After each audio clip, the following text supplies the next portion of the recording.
प्रिय बच्चों, आज हम लोग संस्कृत गद्य भारती के अंतर्गत प्रथमः पाठः अस्माकं राष्ट्रीय प्रतीकानि का अध्ययन करने जा रहे हैं। इस पाठ का अध्ययन करने से प्रत्येक नागरिक में राष्ट्र के प्रति राष्ट्रीय चेतना का विकास होता है। तो इसलिए आइए हम लोग इस चैप्टर को पढ़ते हैं। तो ध्यान दीजिएगा, सर्वेषु राष्ट्रेषु राष्ट्रीय वैशिष्ट्ययुक्तानि वस्तूनि प्रतीकरूपेण स्वीक्रियन्ते। तत्रत्यैः जनैः तेषु प्रतीकेषु तद्राष्ट्रस्य गौरवं चारित्र्यं गुणाश्च प्रतिभासन्ते। तान्येव राष्ट्रीयप्रतीकानि निगद्यन्ते। अस्माकं राष्ट्रे भारते अपि कतिपयानि प्रतीकानि स्वीकृतानि सन्ति। तानि अस्माकं चारित्र्यं संस्कृतिं महत्त्वं च व्यञ्जयन्ति। पक्षिषु कतमः, पशुषु कतमः, पुष्पेषु कतमं वा अस्माकं राष्ट्रीये महिमनः प्रतिनिध्यं विदधातीति विचार्य एव प्रतीकानि निर्धारितानि सन्ति। बच्चों ध्यान दीजिएगा, सर्वेषु राष्ट्रेषु, सर्वेषु सभी राष्ट्रेषु राष्ट्रों में या देशों में, राष्ट्रीय वैशिष्ट्य युक्तानि राष्ट्रीय वैशिष्ट विशेषताओं से युक्तानि युक्ति राष्ट्रीय विशेषताओं से युक्ति वस्तूनि वस्तु प्रतीक रूपेण प्रतीक के रूप में स्वीक्रियन्ते स्वीकृत किए जाते हैं। तत्रत्यैः जनैः वहाँ के, तत्रत्यैः माने वहाँ के, जनैः माने लोगों के द्वारा। तो ध्यान दीजिएगा, सभी देशों में राष्ट्रीय विशेषताओं से युक्त युक्त वस्तु उस देश के निवासियों द्वारा प्रतीक के रूप में स्वीकार की जाती हैं। यानी कि जो वस्तुएं उस देश में होती हैं, उन वस्तुओं में से कुछ वस्तुएं वहाँ के निवासियों के द्वारा प्रतीक के रूप में स्वीकार की जाती हैं। तेषु प्रतीकेषु तद्राष्ट्रस्य गौरवं चारित्र्यं गुणाश्च प्रतिभासन्ते। तेषु उनमें या उन प्रतीकेषु प्रतीकों में, उन प्रतीकों में तद्राष्ट्रस्य तद्धन राष्ट्रस्य तद्राष्ट्रस्य उस राष्ट्र के, उस देश के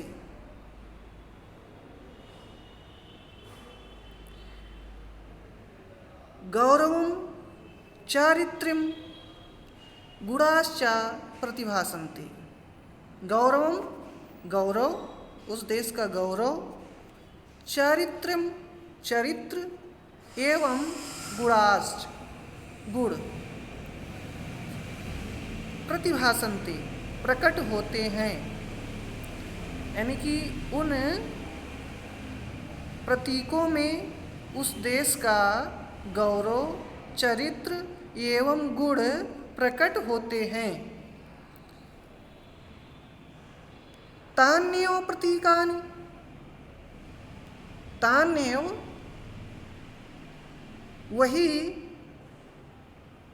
एव ही वही, राष्ट्रीय प्रतीकानि देश के प्रतीकानि प्रतीक, निगद्यन्ते कहे जाते हैं। वही राष्ट्र के प्रतीक कहे जाते हैं, वही देश के प्रतीक कहे जाते हैं। प्रतीक मीन्स चिन्ह। अस्माकं राष्ट्रे भारते अपि कतिपयानि प्रतीकानि स्वीकृतानि सन्ति। अस्माकं हमारे राष्ट्रीय राष्ट्र में, अर्थात हमारे भारत देश में, अपि भी कतिपयानि, कतिपयानि मीन्स कुछ, प्रतीकानि प्रतीक चिन्ह स्वीकृतानि सन्ति स्वीकृत हैं। हमारे भारत देश में भी कुछ प्रतीक चिन्ह स्वीकृत हैं। तान्येव अस्माकं तान्यस्माकं चारित्र्यं संस्कृतिं महत्त्वं च व्यञ्जयति। तान्येव वे ही अस्माकं हमारे चरित्र संस्कृतिम संस्कृति च महत्वम और महत्व को व्यंजयन्ति प्रकट करते हैं। पक्षिषु कतमः, कतमः मीन्स कौन, कौन सा, पक्षियों में कौन, पशुषु कतमः, पशुओं में कौन, पुष्पेषु कतमः, पुष्पों में कौन, वह अस्माकं राष्ट्रीय महिमनः प्रतिनिध्यं विदधाति इति विचार्यैव प्रतीकानि निर्धारितानि सन्ति। वह अस्माकं, वह मीन्स और, अस्माकं हमारी राष्ट्रीय महिमना, राष्ट्रीय महिमा का प्रतिनिधित्व विदधारित करता है। विचार्यैव, यह विचार कर, यह सोच कर ही प्रतीकानि, प्रतीक चिन्ह निर्धारितानि सन्ति, निर्धारित किए जाते हैं, निश्चित किए जाते हैं। अर्थात हमारे भारत देश में भी कुछ राष्ट्रीय प्रतीक स्वीकृत हैं। वे हमारे चरित्र, हमारी संस्कृति और हमारे महत्व को प्रकट करते हैं, बताते हैं, दर्शाते हैं। पक्षियों में कौन सा, पशुओं में कौन सा और पुष्पों में कौन सा, फूलों में कौन सा हमारी राष्ट्रीय महिमा का प्रतिनिधित्व करता है। यह सोचकर ही राष्ट्रीय चिन्ह या प्रतीक चिन्ह निश्चित किए गए हैं। तो आइए अब हम लोग देश के जो कुछ प्रमुख प्रतीक चिन्ह हैं वो आप लोग जानते ही हैं कि जैसे मोर है और बाघ है, कमल है इत्यादि, राष्ट्रगान हो जाएगा, राष्ट्रीय ध्वज हो जाएगा। तो इन सब के बारे में हम लोग यहाँ पर अध्ययन करेंगे। तो आइए सबसे पहले पढ़ते हैं मयूरा, मोर। तो ध्यान दीजिएगा, ये आप मोर का चित्र देख सकते हैं, यहाँ पर स्क्रीन पे दिखाया जा रहा है। ये हमारे देश का राष्ट्रीय प्रतीक चिन्ह है जो कि राष्ट्रीय पक्षी के नाम से जाना जाता है। तो सबसे पहले हम लोग इसी के बारे में पढ़ेंगे। इसकी विशेषता आप लोग जानते हैं और ये बहुत ही सुंदर मनमोहक होता है और इसकी जो प्रमुख विशेषता होती है, सब कुछ होते हुए भी ये बहुत सुंदर सा बोलता है, किंतु ये जो अन्य विषधर होते हैं, सर्प होते हैं, उनको ये अपना भोजन बनाता है, क्योंकि ये इसकी प्रमुख विशेषता है। तो इसी प्रकार से कुछ मिलती जुलती हमारे देश की भी विशेषता है कि जो यहाँ के लोग हैं वे बहुत ही सरल, सभ्य और सुसज्ज हैं। लेकिन जब कोई देश के विरुद्ध षड्यंत्र रचता है या कोई गलत कार्य करता है तो सब लोग मिल करके उन्हें इसी प्रकार से दंडित करते हैं। तो आइए हम लोग इसके बारे में पढ़ते हैं। तो ध्यान दीजिएगा, पक्षिषु मयूरः राष्ट्रीय पक्षी रूपेण स्वीकृतो अस्ति। मयूरो अतीव मनोहरः पक्षी वर्तते। चंद्रकवलय संवलितानि चित्रतानि तस्य पिच्छानि मनांसि हरन्ति। यदा गगनं श्यामलैः मेघैः आच्छन्नं भवति तदा मयूरो नृत्यति। तस्य तदानीन्तनं नर्तनं नयन सुखकरमपि च चेतः। चमत्कारकं भवति मधुर स्वरो अपि मयूरो विषधरान् भुङ्क्ते। इदमेवास्माकं राष्ट्रीयचारित्र्यं विद्यते। सर्वैः सह मधुरं वाच्यं मधुरं व्यवहर्तितव्यं मधुरमाचरितव्यं। किन्तु ये राष्ट्रद्रोहिणो अत्याचारपरायणाः राष्ट्रीय अखण्डतायाः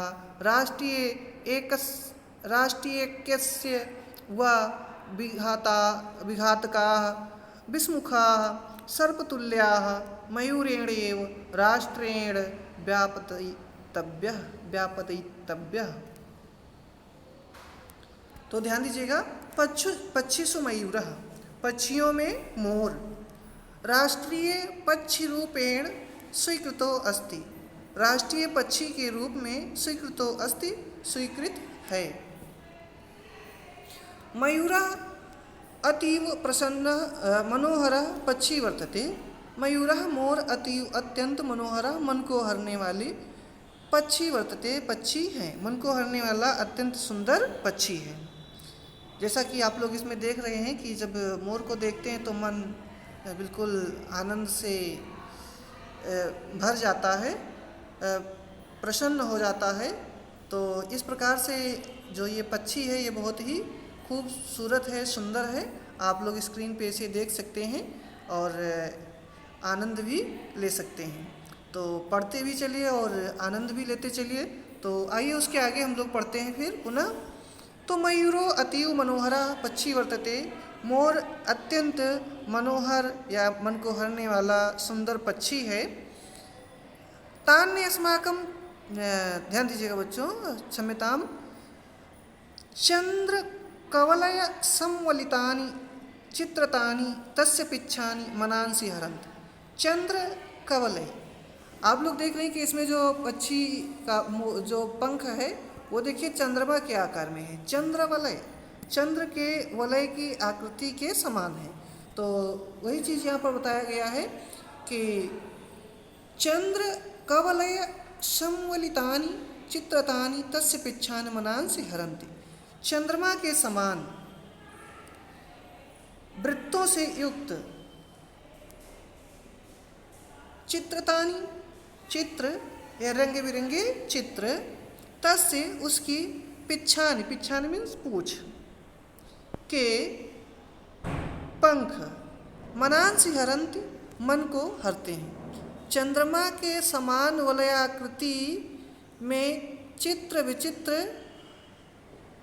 उसके पूंछ के पंख मन को हरते हैं। यदा गगनं श्यामलैः मेघैः आच्छन्नं भवति तदा मयूरो नृत्यति। आप ये भी जानते हैं कि मोर कब नाचता है? जब आकाश में काले काले मेघ छाए हुए होते हैं तो मोर उसे देख करके बहुत ही सुंदर नृत्य करता है। तो यदा गगनम श्यामलई, यदा माने जब, गगनम आकाश,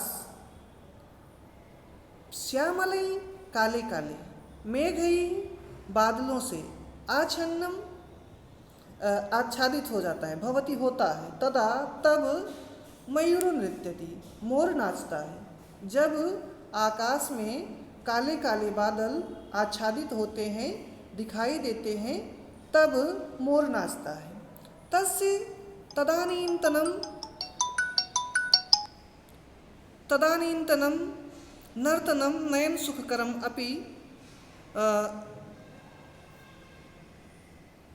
तस्य तदानीन्तनं नर्तनं नयन सुखकरम अपि च चेतः चमत्कारकं भवति।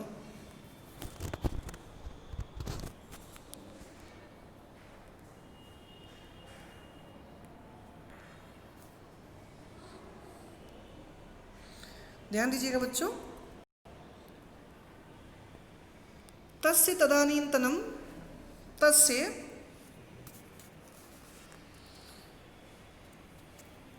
उस समय, तदानीन्तनं उस समय, उसका नर्तनम नृत्य, नयन सुखकरम नेत्रों को सुख देने वाले या नेत्रों को आनंद देने वाला, च और चेता चमत्कारकम भवति। चेता माने होता है हृदय, और हृदय को चमत्कारकम, चमत्कारकम मतलब चमत्कृत करने वाला, हृदय को या मन को चमत्कृत करने वाला भवति होता है। मधु मधुर स्वरो अपि, मधु मधुर स्वरो अपि, मधु माने शहद, शहद मीठा, और मधुर शहद के समान मधुर या मीठा, स्वरो अपि स्वर होने पर भी मयूरो विषधरान भुंकते, मोर विषैले सांपों को खाता है। भुंकते मीन्स खाता है, विषधरान विषधरों को, विष को धारण करने वाला, तो विष को धारण कौन करता है? सर्प करता है, तो विषधर को खाता है।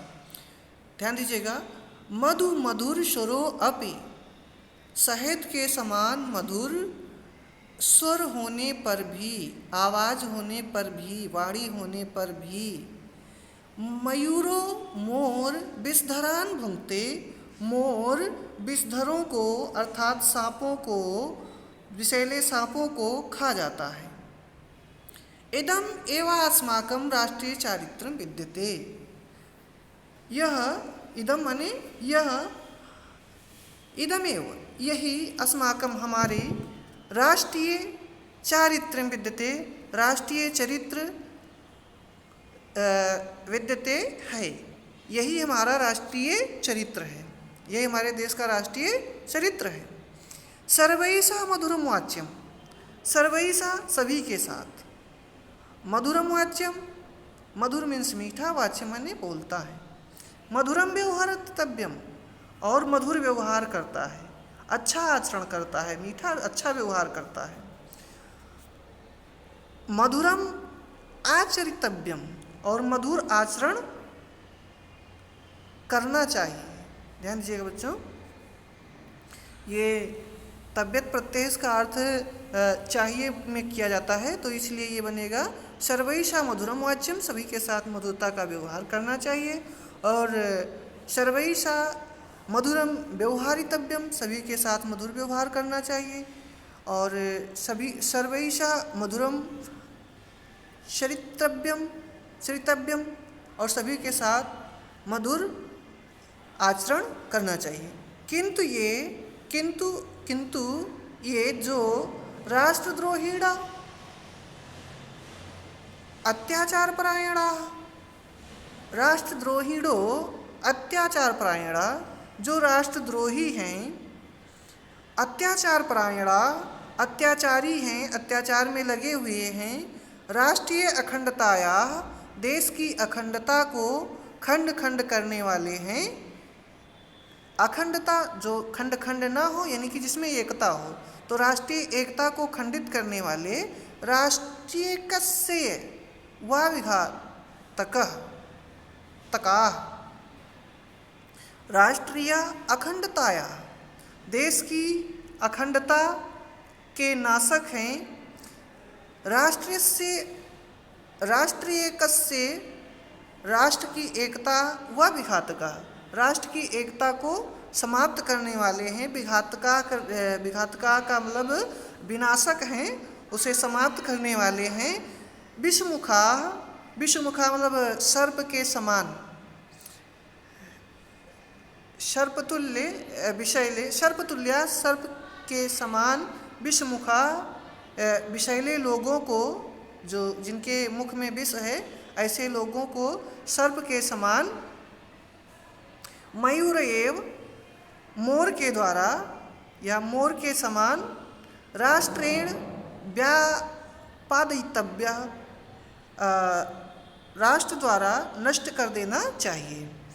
अर्थात ध्यान दीजिएगा, जो सभी के साथ सर्वैषा मधुरम वाच्यम, सभी के साथ मधुर वाणी में बोलना चाहिए, मधुरम व्यवहारितव्यम, मधुर व्यवहार करना चाहिए, मधुरम आचरितव्यम, मधुर आचरण करना चाहिए। किंतु ये राष्ट्रद्रोहिणा अत्याचार परायणा, किंतु जो राष्ट्रद्रोही हैं, अत्याचारी हैं या अत्याचार करने वाले हैं, अत्याचार में लगे हैं, राष्ट्रीय एकता, राष्ट्रीय एकस्य वा विघातका, राष्ट्र की अखंडता और राष्ट्र की एकता को विखंडित करने वाले हैं, विनाशक हैं, वे विषमुख या सर्पतुल विषैले लोगों को मोर के समान राष्ट्र द्वारा नष्ट कर देना चाहिए।